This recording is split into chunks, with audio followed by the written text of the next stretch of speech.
Hello everyone. This is a paper 2 GCSE Higher paper mathematics, and we're going to cover some questions on the paper, most of the questions as a revision, as a practice for exams. So if you like the video, please subscribe to see more videos like this one.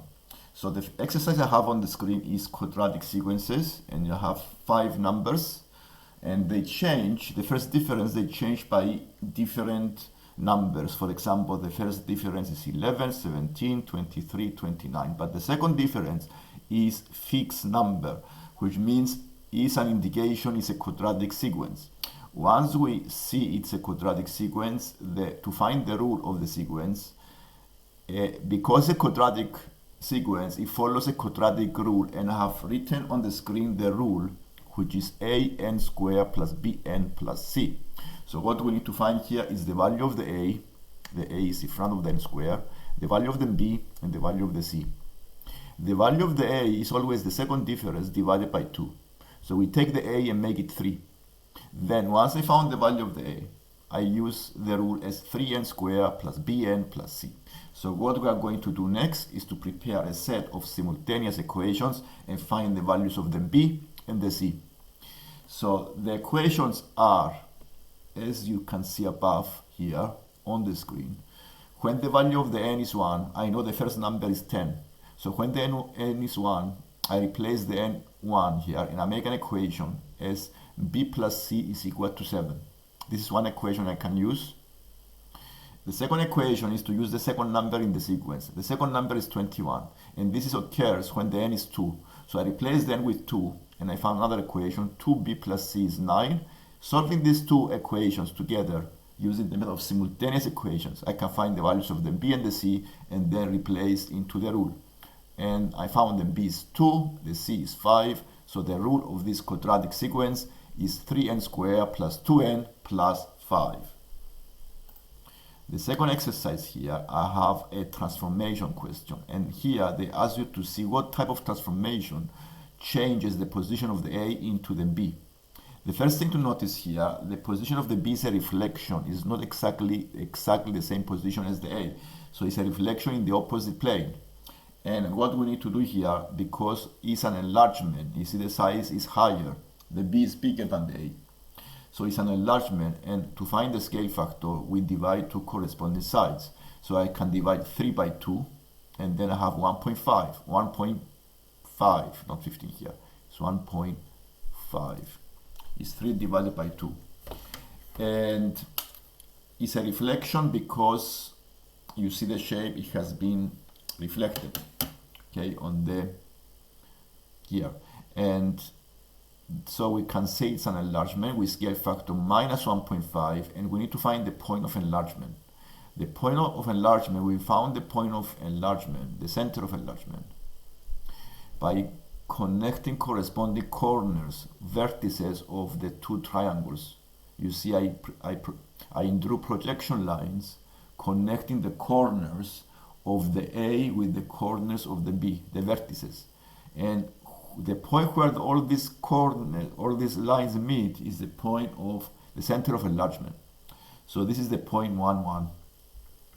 This is the point 1, 1. And that's all. It is a negative enlargement here because you see the point of enlargement is in the middle. That is why it's a negative enlargement. It's reflecting in the opposite plane. In normal circumstances, you go in the same direction with the projection lines. And that is why here is a negative 1.5. And the point of enlargement is between the two shapes. The other exercise I have here is two squares. One has a side x, and if they don't give you the x, you need to write it yourself because you have some information here. The length of each side of square b is 4 centimeters greater than the length of the side of square a. So you can make the side of the a to be the x and the side of the b to be the x plus 4, and then use all the information to prepare equations. The equation we can prepare here is this one. The area of square b is 7 square centimeters greater than the area of the square a. So this gives you an equation to prepare, and you can write the area of the square B as x plus 4 bracket square, and the area of the square A is x square, and to make it an equation you write it like this: x squared plus 70 is equal to, in bracket, x plus 4 bracket square. You expand the brackets, simplifying the terms, and you have a quadratic and then a linear to solve and find the x. So the x is 6.75. So the question is asking to find the value of the side. Find the area of the square, B. So once we found the x, I can also find the area of the B. So then B is 6.75 plus 4 bracket square. So the area is 116 square centimeters. So preparing equation is very useful here to see what information I have and then prepare equations. The next exercise here is a triangle with one side 23.8 centimeters, two angles 34 and 26, and we need to find the length of the A and B, which I make it x. To find this length, we need to remember trigonometry here, because I have a triangle with angles and sides. So one of the rules is the sine rule.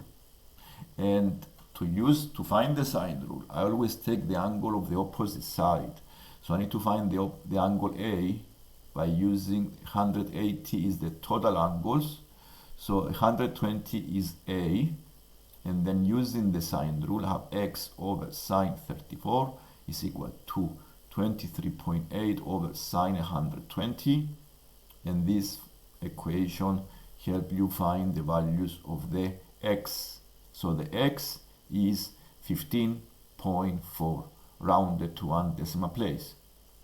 The other rule that is useful to remember is the cosine rule, which I have listed below. This is a squared equals b squared plus c squared minus 2bc times cosine of a. The next exercise here is a graph. Here we have a graph of volume and distance, and here you see the relationship between the volume and the distance of a car traveling, and the volume of a petrol in the tank is on the vertical axis, and the distance of the car traveled is on the horizontal axis. So we need to find the gradient of the graph. To find the gradient, you need to locate 2 points on the line, and once you locate these 2 points, you may use the formula change of y divided by change in x. You put the numbers, put the coordinates, and find the gradient as minus 0.09. And to give an interpretation of the gradient of the line, because we have volume of petrol on the vertical axis and horizontal distance is on the horizontal axis and distance, the interpretation of the gradient is for every 1 kilometer travel, the volume of the fuel decreases by 0.09 liters, because the gradient is negative 0.09. For every 1 kilometer we travel, the petrol decreases by 0.09 liters. The next exercise here is on combinations, and we have here a restaurant that offers a starter, a main course, and a dessert, and we need to give here a comment why Jack is correct or he is wrong. He says that there are 240 ways that he can choose the starter, the main course, and the dessert. And because we know there are 5 for starters, we have 5 options. For main courses we have 8, but we don't know the number of the dessert. So once we make an equation, for example, because if we multiply all options, then we have 240. So is it possible to have x, for example 5? Is that equation correct? 5 times 8 times x is equal to 240. It can be correct when the x is 6. So it is possible. The answer is yes here, because it's possible to have x equals 6, and therefore the x is possible to have x equals 6, and then we have 240 combinations of starter, main course, and dessert. This exercise is on indices, and the first one is 1 over m squared to the power of 0. Any number to the power of 0 is 1, so we write here 1. The second is to simplify this fraction, is x bracket x minus 4 over x minus 4 bracket square. And this can be simplified by cancelling common factors. Okay, so if we cancel the x minus 4 and the power, we have 8 over x minus 4. And the last one is to use the indices rules of powers, raising a power to another power. And let's write here the expression here is 3 n to the power of 4 w square to the power of 3.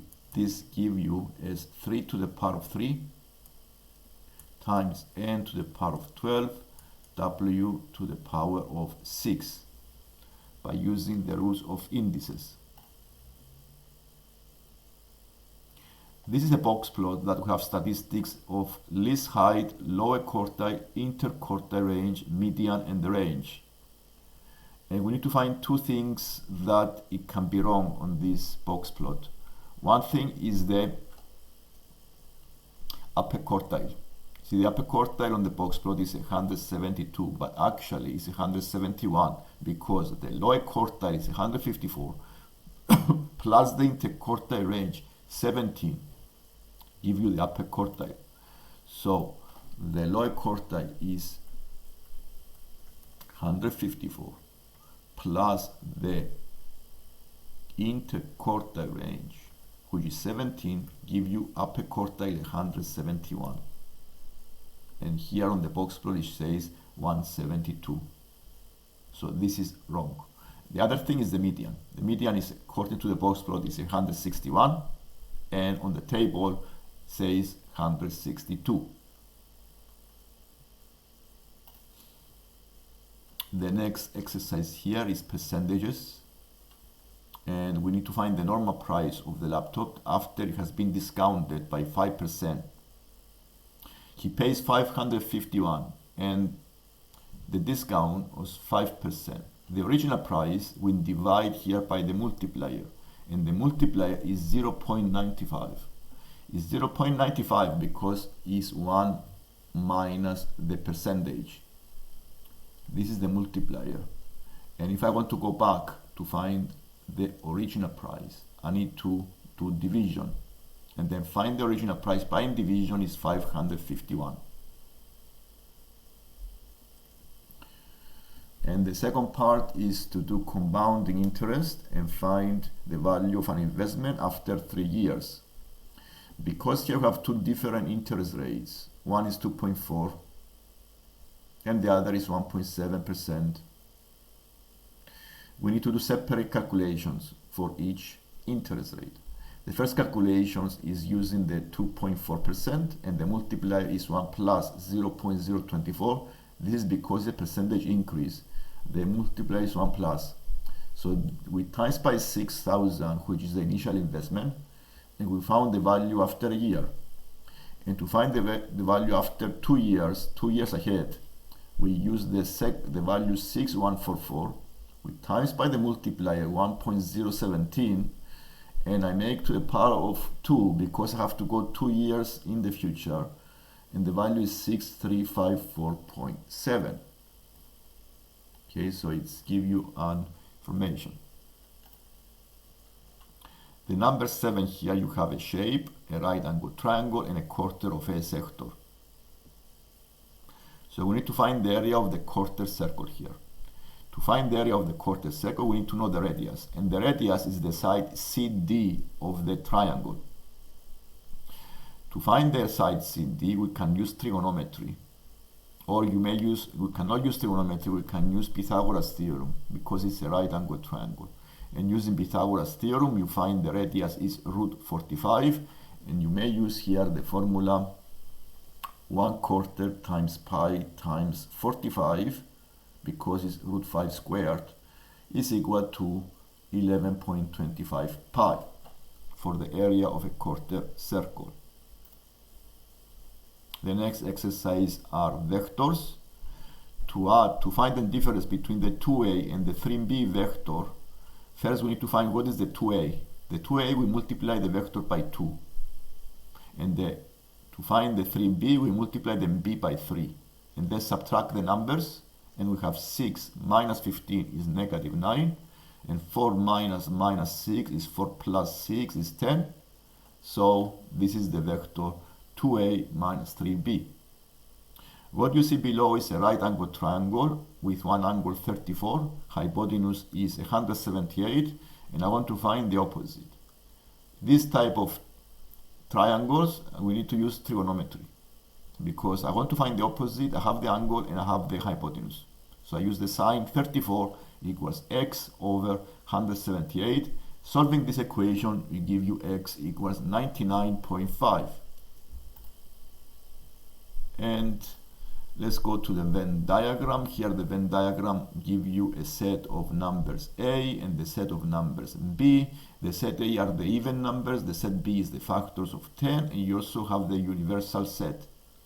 To complete the Venn diagram, we start with the intersection, and the intersection are the numbers that are even numbers and factors of 10, and these numbers are 2 and 10. Once we found the two numbers, we complete the circle, the set A, and are the numbers that are only even numbers but not factors of 10, and the set B is all the factors of 10 that are not even numbers, and these are 1 and 5, and all the numbers that are not in these two circles from the universal set goes outside. To find the probability that a number is chosen in the intersection, the symbol A intersection B is the one you see here. And to find the probability, I need to do a fraction and see how many numbers I have. I have 2 in the intersection, and the total numbers are 10. So the fraction is 2 over 10, which is 1 over 5. Now, if you like the lesson, please subscribe to see more lessons like this one. Thank you.